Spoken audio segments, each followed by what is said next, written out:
Jasmine Morjon, mega love shoutout. Walang tayo, Menchi. Ikaw lang ang mag-almusal.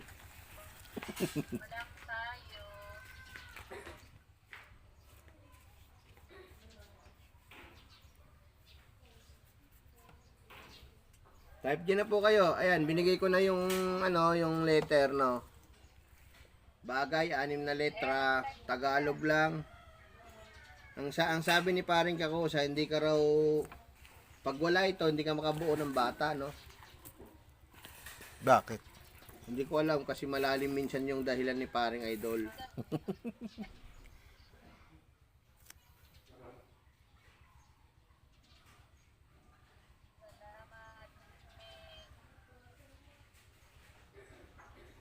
Sagot na po kayo, pansit.